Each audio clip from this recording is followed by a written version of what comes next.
la famille, content de vous retrouver. Alors, j'ai une petite question pour démarrer comme ça. Ma mère me dit que pour un JT, je ne suis pas du tout sérieux. Qu'est-ce que vous en pensez? Alors, laissez-moi un commentaire, un avis. J'en tiendrai compte pour la prochaine fois. En attendant, bienvenue dans le JT d'Eric. C'est parti.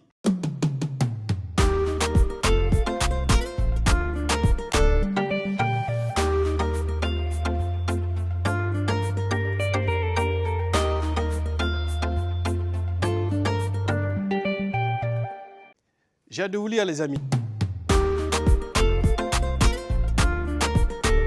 Alors, c'est le moment de découvrir les messages que vous nous avez laissés sur notre page Facebook. C'est très simple. Rendez-vous en inbox ou en commentaire de cette vidéo.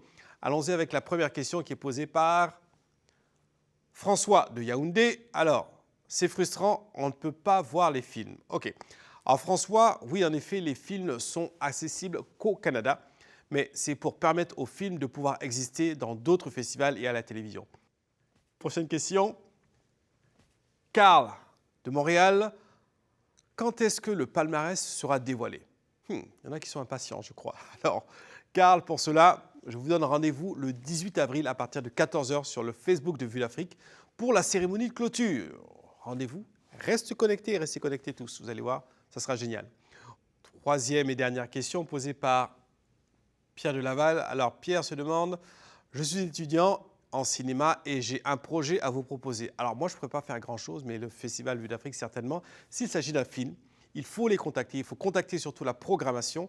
Et là, ils sont friands d'idées neuves et d'énergie justement proposées par les étudiants. N'hésitez surtout pas.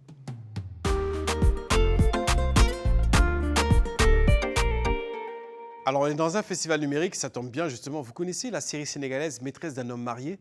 Ils ont cassé les codes avec des millions d'internautes en passant directement par YouTube. Allez, on regarde ça.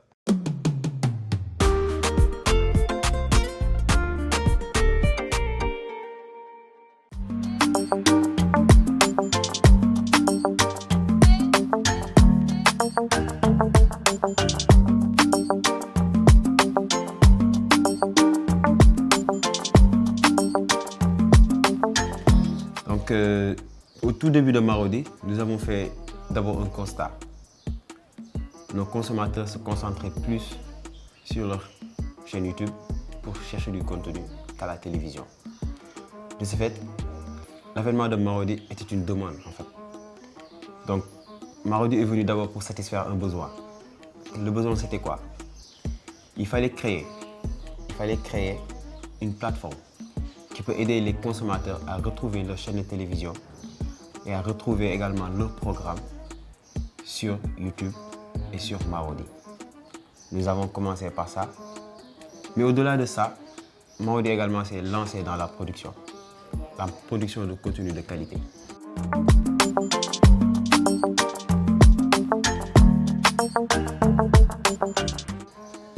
On a fait des séries et on est également rentré dans la production audiovisuelle. Et qui dit production audiovisuelle dit publicité. Également, Marodi se lance dans le contenu de marque. On crée des séries pour des marques. Et je pense que Marodi aujourd'hui s'agrandit de jour en jour.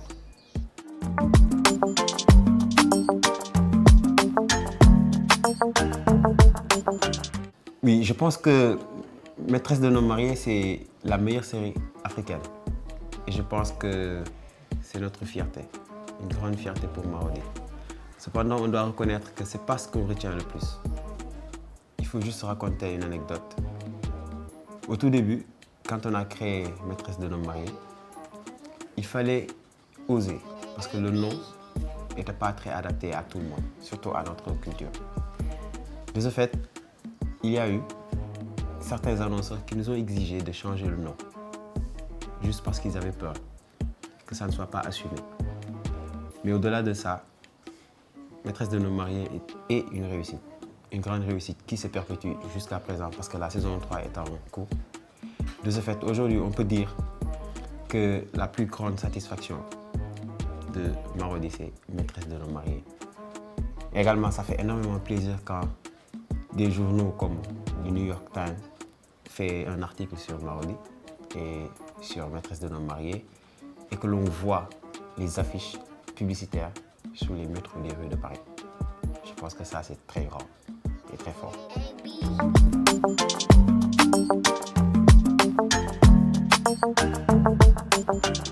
Bon, les projets sont là et comme chaque année, on essaie de maximiser surtout nos productions.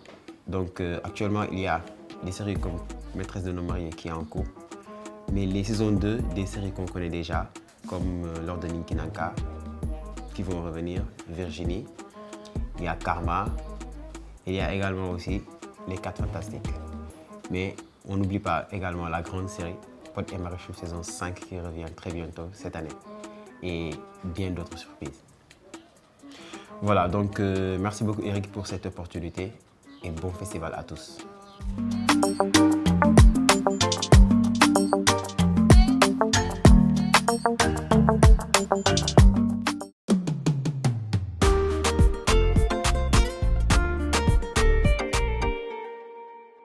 Alors, il faut savoir que le Canada possède un modèle exceptionnel de financement de cinéma, une volonté publique qui est sans contexte l'un des moteurs de cette industrie.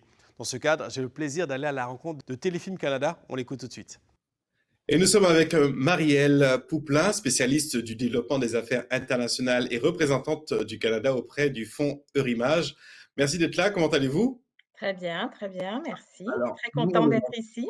Bah oui, alors on va casser tout de suite nos codes, on va passer par le tutoiement, si tu veux bien, Marielle. Je suis prête, pas de Prête? problème. C'est le JT d'Éric. Un rendez-vous plutôt chaleureux, direct et justement pour parler de Téléfilm. Est-ce que tu pourrais nous décrire brièvement ce qu'est Téléfilm et quel est ton rôle au sein de cette structure? OK, donc Téléfilm, pour ceux qui connaissent pas, c'est une agence gouvernementale fédérale, donc qui nous sommes, disons, dirigés et voués à la réussite de l'industrie, audiovisuelle canadienne. Donc on a différents programmes, notamment de financement, de promotion, pour appuyer, les créateurs canadiens ici à l'international. Donc pour nous, ce qui est important, c'est évidemment de faire rayonner, une diversité de talents et d'histoires. En plus de nos programmes de financement, de promotion, on formule aussi des recommandations auprès du ministère pour tout ce qui est coproduction officielle, donc les coproductions qui utilisent des traités. Et enfin, on administre aussi les programmes du Fonds des médias du Canada. Donc on fait beaucoup de choses dans l'objectif d'aider nos talents canadiens à créer, produire, circuler. Et ils ont plutôt intérêt à connaître Téléfilm Canada avec tout ce que tu viens de dire et de belles productions, de belles collaborations. En tout cas, on a pu voir le film Rebelle avec Kim Nguyen. Est-ce que ça a suscité, ça bonifie un intérêt pour le financement de films qui sont tournés à partir du continent africain par Téléfilm Canada, justement? C'est sûr que, bon, c'était un super beau projet, ça a mis, comme on dit, «sur la map» entre guillemets en bon français, évidemment, des talents, africains. Ça nous permet d'avoir, de financer des histoires, qui sont différentes.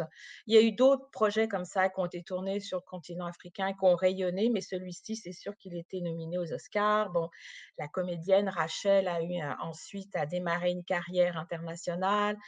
Mais bon, il y a eu, Dimanche à Kigali, Rêve de poussière aussi qui ont été tournés, sur le continent. Donc je pense que oui, ça donne vraiment un intérêt, pour le contenu, africain, mais il reste qu'il y a d'autres étapes à franchir pour que la collaboration entre les pays soit, encore, plus, je dirais profonde au niveau, des créateurs. Alors, excusez-moi, petite perte du son. À l'heure du digital, justement, ça nous challenge tout le temps. Quel est ton regard justement sur ce défi ou bien ce challenge qu'offre le numérique dans la circulation des œuvres et dans la diffusion des œuvres? Mais c'est sûr que, bon, si on parle, par rapport au festival, il y a beaucoup de festivals qui sont passés, malheureusement, qui ont dû avoir des éditions numériques. Je pense que, bon, c'est dommage parce qu'on n'a pas l'ambiance, on n'a pas le contact humain qui est vraiment très, très important, je pense, pour, créer les relations entre les auteurs, les producteurs, les vendeurs et cetera. Mais en même temps, il y a beaucoup de gens qui ont eu accès à du contenu, parce qu'ils sont pas obligés de voyager. Donc ça, c'est vraiment très, très positif selon moi parce qu'ils ont accès à ce qu'ils ne pouvaient pas avoir accès avant. Donc il y a des plus et des moins. Je pense que c'est pas complètement négatif, mais c'est évident qu'il y a toute une partie humaine, surtout pour Vue d'Afrique qui est très humain, qui nous manque et ça, faut espérer que ça va s'arranger avec le temps. Oui, je l'entends. Alors, petit volet encore une fois sur Téléfilm Canada. Quel rôle pourrait jouer justement un festival comme Vue d'Afrique pour plus d'interaction au niveau de la coproduction? Je parlais dans le circuit de festival, avec notamment le volet festival et marché de Téléfilm Canada.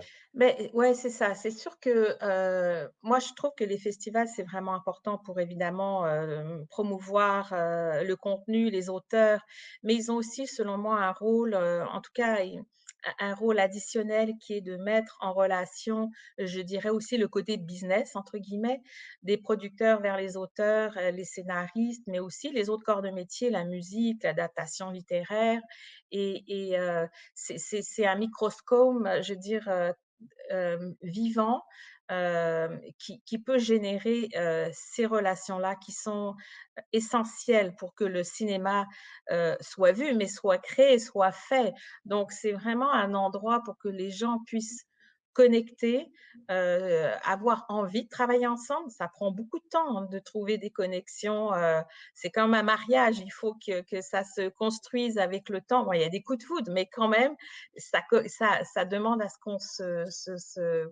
qu'on apprenne à se connaître, à travailler ensemble et éventuellement, aboutir avec des projets. Donc ça, les festivals, c'est niche, il y a du temps, les gens ont le temps de se rencontrer et c'est une bonne plateforme pour commencer ces relations. Exactement, on entend de la passion derrière ça. Alors pour terminer rapidement, quel est ton meilleur souvenir de Vue d'Afrique? Parce qu'on sent qu'il y a de il y a de l'amour, il y a de la vitalité derrière tout ça. Pour terminer, le meilleur souvenir de Vue d'Afrique ou qu'est-ce Mais que tu aimes oui, retrouver dans Vue je d'Afrique? pense que Vue d'Afrique a quand même une particularité, importante, c'est celle de c'est la joie, le rassemblement et tous les gens qui sont allés, par exemple, à l'ouverture, c'est le chant, la danse, la musique, c'est la joie de vivre. Évidemment, c'est la richesse de tout ce talent et sa création et je pense qu'on retient toujours ce côté, festif et généreux, donc je vous invite tous à y aller, c'est vraiment, une expérience, à retenir Merci et à vivre. beaucoup, merci beaucoup Marielle Poupelin, spécialiste développement des affaires internationales et représentante du Canada auprès du fonds Eurimage. Alors, il ne nous reste plus qu'à t'entendre dire bon festival, c'est comme ça que ça se Beh passe? oui, bon festival, oui. Merci Marielle, à très Merci vite. beaucoup Eric. Bye. Bye, bye.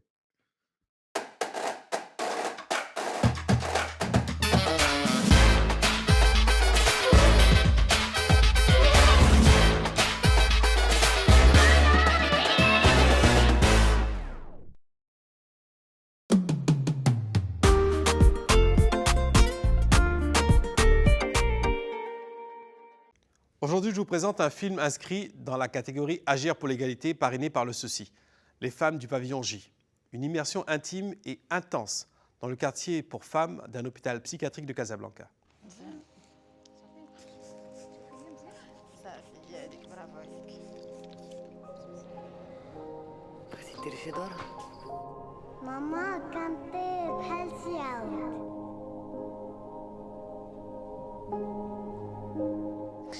كيجي بالزربه ما كنشعرش باللي داير بيا انت انسانه مهمه مهمه لمن خصبوها في صغرها وعاد قالوا عليها كذابه ملي كتكون عندنا عائله ما كنفرطوش فيها ما كنفرطوش في الراجل واخا يدير اللي دار حيت كاينين وحدين غلقاو شي الدواء قتلت ولادي شنو دارك؟ حتى حاجة غير والديا ما صدقوش هادشي اللي كاين. اتفق له لي ماماك هنا ما بغيتش نشوفها خاصني نعاود كلشي لراجلي ما نقدرش.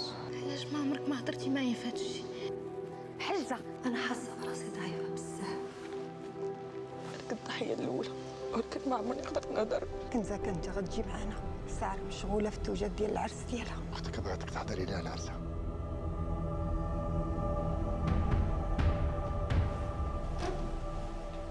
Certainement l'un des films les plus poignants du festival. Ne le manquez surtout pas, ainsi que les autres films sur la plateforme de tv5uni.ca ou sur le site vuedafrique.org. L'occasion également de découvrir le Maroc. Salam alaikum. Pour une nuit à la belle étoile au milieu du désert, des randonnées dans la montagne de l'Atlas ou une balade dans une médina, le Maroc est un pays magnifique. Avec un peuple tellement accueillant, à Marrakech, à Fès, à Essaouira ou à Casablanca, vous n'aurez que l'embarras du choix. La rime, c'est pour moi. Allez, on découvre l'agenda.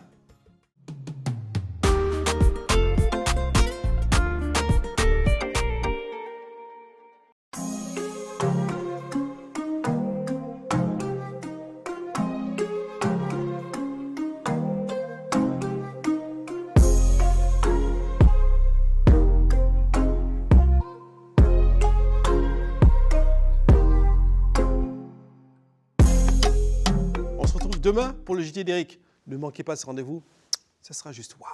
Allez, moi j'y vais. Ciao.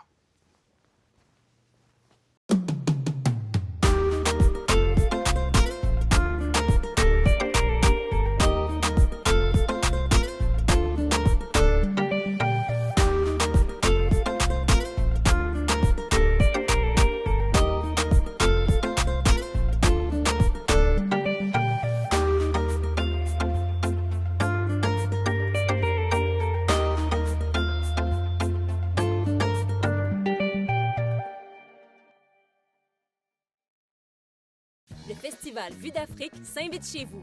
Du 9 au 18 avril, rendez-vous sur le site de TV5 pour découvrir une centaine de films. Le meilleur du cinéma africain et créole à voir gratuitement sur toutes les plateformes de TV5.